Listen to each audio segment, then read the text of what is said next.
one too. So, good luck.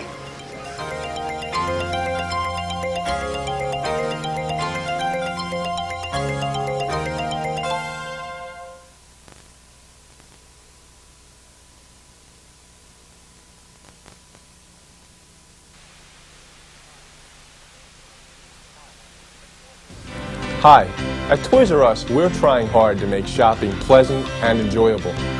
Each day we spend a lot of time getting merchandise out on the floor, stocking shelves so that they're full, keeping the store clean, and making sure there are plenty of cashiers available to ring up sales. But we also go one step further by maintaining good customer relations. By customer relations, I mean the way we interact with the customer. That might be smiling when they walk in the front door, or saying hello in an aisle, asking if they need help finding something, and thanking them for shopping with us.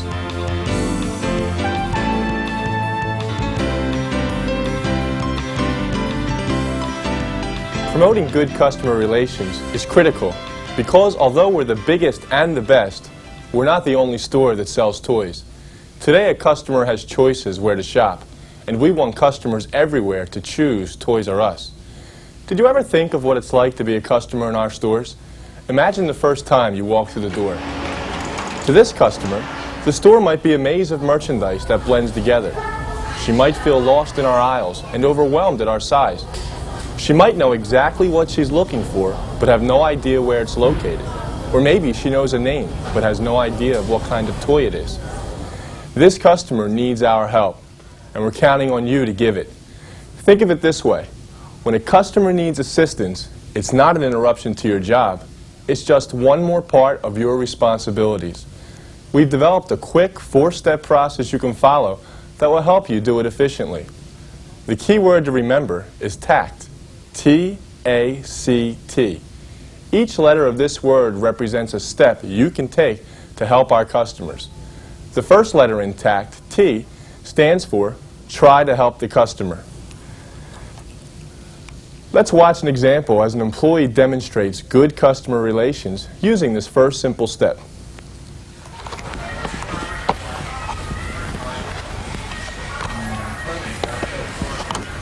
You look like you could use some help. Is there anything I can do? Actually, yes. I'm trying to find a chemistry set. Do you know where they are? Oh, let's see. Chemistry set would be in science. That's aisle 5C. Right now we're in aisle 13B. So just go down this cross aisle and turn left at 5C. Just follow the signs. Okay. Thanks for your help. Sure, you're welcome. In this example, the customer looked like she needed help, and the employee took it upon himself to try to help her. You don't have to stop every customer and ask them if they need help. Look for obvious signals. In this example, it was the expression on the person's face. Now let's watch some other examples of how employees can try to help customers.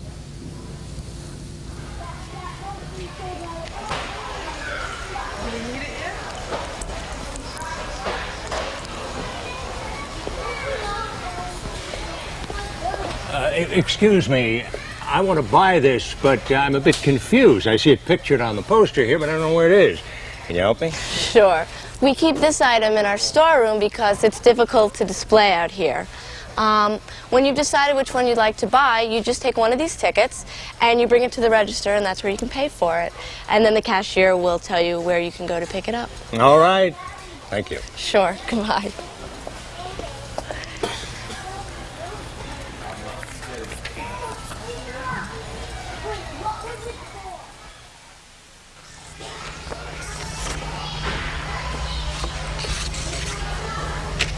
Oh, excuse me. Yeah. I've been looking for the Barbie Dream Horse. It was advertised in Sunday's paper, and I've looked all over this aisle, but I haven't seen it. Now, am I looking in the wrong place? No, this is the right aisle, but I just saw the last one this morning. But we should be getting another delivery in a few days. A few days? Yeah. Well, will this ad still be good then?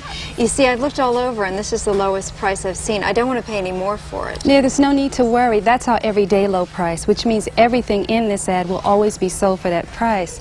We don't run sales, so there's no need to be concerned that tomorrow it'll go up. Oh, so I'll still get this price? That's right. But why don't you call the store first to see if it's in stock? I'd hate to have you come back out and find it hasn't arrived yet. Yeah, I'll do that. That's a great idea. Okay. Thank you. All right. In this case, the employee knew we were sold out of the item. But if you didn't know, you might decide to take a look in the storeroom. If you aren't familiar with your storeroom layout, you should definitely call your department head for help. In all of these examples, the employee tried to help the customer and was successful. That should be your first step. But what happens when you try to help and you don't know the answer to the customer's question? Go to the next step. The A in TACT stands for Ask for Help. Here you should look around for a nearby employee who can assist you. Let's see how it's done. Excuse me.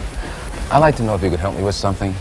I'd like to buy a tent for my son, and it comes with Ninja Turtles on it. A tent. I'm new here and I'm not that familiar with all the merchandise, but if you'll come with me, I'll find someone who can help you out. Thomas, can you please help me? Sure, what can I do? This customer is looking for a tent. He thinks it might have Ninja Turtles on it. A tent? Oh, I bet I know what you're talking about. Is it made of plastic and can be used indoors? Yes, you know, that sounds right. One of my friends bought one for their child, and they put it up in his bedroom. We have a Ninja Turtle playhouse that fits that description. It's in aisle 10B. It's 3 aisles over and to your left. It's about halfway up the aisle on the left, and it's in a white and green box. Okay, great. I'll look for it in 10B. Thanks. Okay. Thomas, thanks for your help. I didn't know what he was talking about. I hate not being able to answer questions. Well, don't get upset. You're new and you don't know where everything is around here. It takes time, but you'll get it. Just remember, if you don't know the answer, find someone who does. Everyone is willing to help you out. And remember, when the store is busy, we have Bill.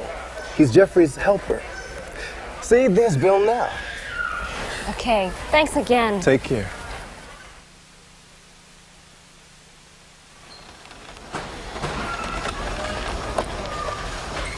Excuse me. I'm looking for a radio-controlled boat. Can you help me? Let's see. I think it's with the computers, but I'm not sure. If you'll wait just a second, I'll get my department head and she'll know, okay? Joanne? Joanne, could you help me with this customer? Sure. She's looking for a radio-controlled boat. Would that be in the EDC with the computers? Oh, well, you're on the right track. Electronic cars and boats are kept in their own case. It's right around the corner in aisle 4C. You know, I'm headed over there. Why don't you come with me and we'll see what we have? Okay. Thanks a lot. Sure. Were you looking for something? This brings us to step 3 of TACT. The C in TACT stands for Call for Help. You should use this step after you've tried to help the customer and you've looked for another employee to help you, but neither step worked. Or, as in the following scene, you know there's another employee more qualified to help the customer. Now, this is a nice piece of a car there. It looks nice in this. Yeah, nice and sturdy. Hi, how you doing? Now, look at this one. I think the little guy looked pretty good. Looks nice and safe, sturdy. I like. Good price. Oh, boy. Excuse me. Hello. Hi, I'm interested in buying one of these cars for my son, but I'm really not too sure which one I should buy. Can you give me some information on them? I'm not the expert, but if you wait here, I'll call our ticket writer. She knows everything when it comes to the Power Wheels. I'd appreciate that. Okay. Thank you.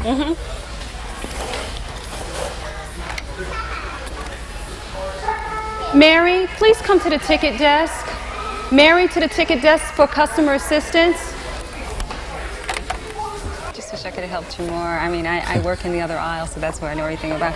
Oh, this is Mary. She can give you all of the information you'll need. Great. Well, thank you very much You're for your very help. welcome. Thanks. Hi, what can I tell you about our cars? Hi. Well, first thing I'm interested in is some... Even if you can't answer the customer's question, it's important to listen and find out what kind of help he needs. Then you can call someone who is able to provide the answers, just like we saw here. It only took a minute to pick up the phone and call for assistance. Also, you may have noticed that the employee waited until the ticket writer arrived so she could show her which customer needed help. When you call for help, you have the responsibility to make sure the customer gets the assistance he needs. Try to help, ask for help, call for help. If these first 3 steps haven't given you the right information, then you need to move on to the last step in TACT. This T stands for Take to Help. It means take the customer to the nearest reliable source of information. In the following scene, an inexperienced employee follows the steps of TACT, eventually learning that the service desk can help answer the customer's questions. Can you help me? Oh, sure. What are you looking for? I wanted to get a Farmer's Says for my daughter, but you're all sold out. Are you going to get any more in? You know, I'm not sure, but stay right here. I'll find out for you. I'll be right back.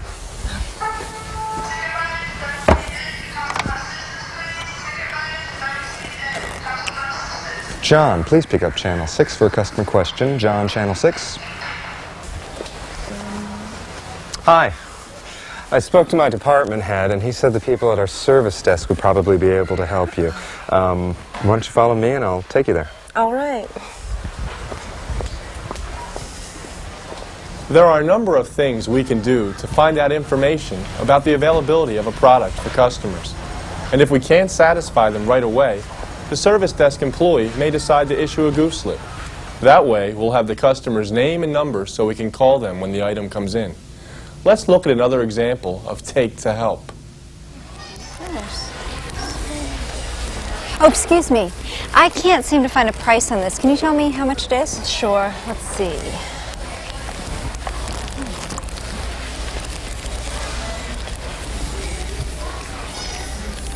You're right. None of these have prices on them. Let me check another.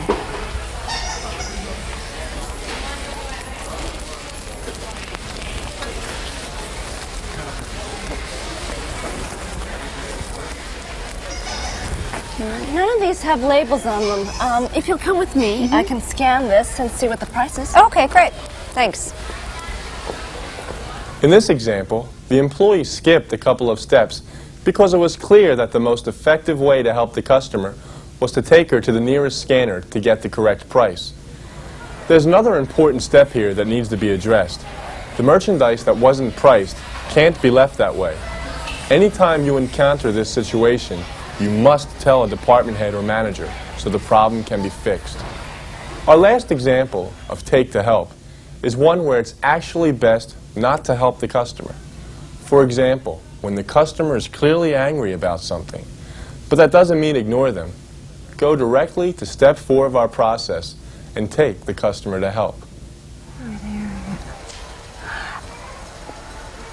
Oh, I can't believe it. I just can't believe it. Is there a problem that I can help you with? I called your store this morning and asked specifically if you had the Madden football video game. So the person on the phone said you had it, so I drove all the way over here. Now I'm here, here's the game, but there aren't any tickets for it. That means you don't have it, right? That is what that's supposed to mean. Supposed to mean? Well, listen, why don't we go over to the service desk and I'll call my manager. She's very concerned that all of our customers are satisfied and maybe she can find the item someplace else. Oh, well, I hope so, or I'm going to be really mad. Come on, why don't we go on over? I think she can help you. Once you get to the service area, put the customer into the care of the highest ranking management person available and let them take it from there. They're trained in handling tough situations, just like we saw here. It's not your job to solve the problem, but you must turn it over to a manager who can. So even in difficult situations, you now know the secret to good customer relations. Most of the time, it's easy to help. It doesn't take a lot of time and it doesn't require years of experience. It just involves remembering the word TACT. Try to help, ask for help, call for help, and take to help. That's the 4-step procedure that will help you help our customers. Thank you. Thank you. You're welcome. Bye. Bye. Hi, did you find everything you're looking for today? Yeah, I did. And your people were so helpful in helping me find exactly what I wanted. Oh, that's great. Yeah, you have a really nice store. Well, thank you very much. Now that's what I like to hear.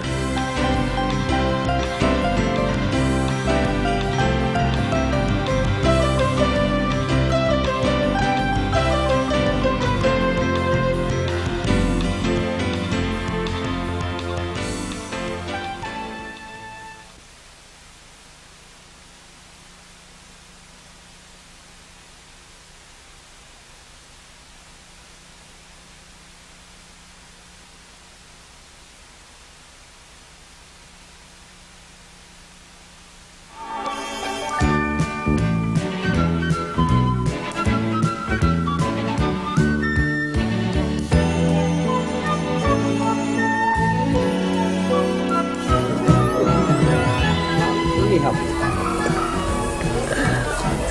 Oh, thank you. Sure. Would you happen to have something else? Sure, what can we help you I'm with? looking for a baby monitor. Could you tell me what that would be? Sure, I'd be happy to show you where those are. Right this way. That's exactly what we're here to discuss with you today. Customer service and customer relations. We spent time talking to many of your colleagues about this important issue, and we'd like to share some of those discussions with you now. We don't have to tell you that the last 18 months to 2 years have been really tough in the retail world. The general economic climate has been struggling for every sale and every penny of profit. Along with the struggle, we're witnessing much change in the industry. Many once renowned companies are faltering, unable to compete. To keep growing, we've got to continue to be the best. When I started the company, the formula for success was quite simple. Keep prices low by creating a self-service store, make it easy for the customer to find what she wants, and process her purchase quickly. There are a few companies trying to compete with us, but in many places, we're the only game in town. We had the self-service concept. A neat, clean sales floor. We were the sole toy store in the area. Plenty of cashiers. As long as we had the product available, then we felt that we were satisfying the customer. We were focused mostly on filling the store, letting them find the merchandise themselves. They wandered and wandered, and if they found what they wanted, that was fine, and if they didn't find it, they left without buying. We had the directories. We figured that was enough for them. And there was no competition. They came in, they wanted, we had it, and out they went. Things have really changed. Our competition these days is getting tougher. Our customers have many choices when they set out to buy toys. They can go to Walmart, Kmart, or Target, to name a few of the big ones. We even have situations where one Toys R Us store is surrounded by 5 Walmarts within a 20-mile radius. That's competition. I think it opens your eyes. I have Walmart. Our new competitor was Walmart. I have Target. They have greeters at the door. They have individual sales help in each department. I have Kmart. They're able to give the impression that they're there for you the minute you walk into the door till the time you're ready to leave. Children Palace, Venture, and Grandpa. All of the competitors are within a 2.5-mile radius of my store. They're doing some good things. I think there's some things that Toys R Us can do better. So it makes you think twice, like, okay, what do we need to do? You know, if we stop to analyze this competition, we see that we all have some things in common. Sharp pricing, exciting products, pleasant stores, clever advertising. So what will separate us from the competition? What will cause a customer to choose Toys R Us as her shopping destination? Last year, we set out to find the answers to those questions, and we did it by asking customers, about 13,000 of them, what issues are important to them. The results of the survey were exciting. Compared to their experiences at many of our competitors, customers view Toys R Us in quite positive terms. The elements on which we have built our business, such as fair prices, wide selection, and being in stock on hot toys, rated high with our customers. But there are some things they'd like us to do better. For example, our customers want to get answers to their questions about where items are located. They also want the employees on the sales floor to be friendly and knowledgeable. If I don't have the time to go up and down the aisles, it sure would be nice to find someone to ask where this toy is. The people who work here ought to be the experts. At least they can try to answer my questions. I would appreciate their help. This store can be so overwhelming. I just like to see a smile once in a while. It'll make a big difference. We've built our reputation on the concept of self-service, full, neat, and clean. Plenty of carts, plenty of registers open. Those things haven't changed. All the work done in the store contributes to good customer service. Filling, straightening, pricing, checkouts, those are obviously still important. But the results of the survey show us that we need to make that concept work even better in today's retail climate. If we can add friendly and helpful to the overall picture, we believe we can keep the customer coming back to us. The customer knows that there's Walmart and that there's Kmart and that there's Target and that there's Toys R Us. They're going to go where they feel the most comfortable. We have to start getting into the human element and waiting on the customers. It's that smile to anybody they meet. It's a quick hi. And when you see that look of saying, hey, I don't know what's going on, ask them, do you need some help? It doesn't cost anything to smile. It doesn't cost anything to tell a customer thank you. for shopping at Toys R Us. And an important thing from our standpoint is to really do our best to recognize those employees that do provide real good customer service and go out of our way to recognize that. There's just a lot of little things that we can do to make toys a friendlier place. As a manager, I realize I've got to lead by example. And I go out of my way, especially in the presence of employees and with employees, to show that I'm committed to good customer service myself. What we're talking about is improving our relationship with our customers, doing what we can to make our store a friendly, helpful place to shop. According to our customers, these two factors, friendliness and helpfulness, are very important issues when they decide where to shop. By the way, we'll continue to survey customers on the quality of our service. Their feedback will be relayed to you on a monthly basis. This way, we'll know if we've been successful in improving the shopping environment. If we want to continue to be a leader and be aggressive and stay at the top, we have to react. To stay #1 in the toy industry, you have to have better customer service than anybody that's around for competition. It's important for all of us to remember that good service still has to be cost effective. After all, our customers' #1 issue is still low prices. This means we'll continue to work within the standards of ELP. You will get additional hours each week for the new Jeffries helper position, and these must be utilized. You won't see an additional allocation for any other customer relations activities for a couple of reasons. First, the time is already accounted for in the standards, and secondly, what we're asking for usually does not require significant time. It can be as simple as a smile or a friendly hello. Usually questions can be answered quickly, and you can get back to your other tasks. One thing I'd like you to remember, though, when a customer needs help, it is not an interruption to your work. It's just one more aspect of your work, like stocking and straightening. Another important thing to keep in mind, no one person in your store can be responsible for your relationship with your customers. Everybody has to be on the team. The sole responsibility of Jeffries Helper will be assisting customers, but Jeffries Helper can't do it all. The customer's perception of our service will be determined by how she is treated at the moment she needs your help. You, rather than Jeffries Helper, may be the one she approaches. Make sure she gets your smile and your attention. Good customer relations are contagious, and it starts with you.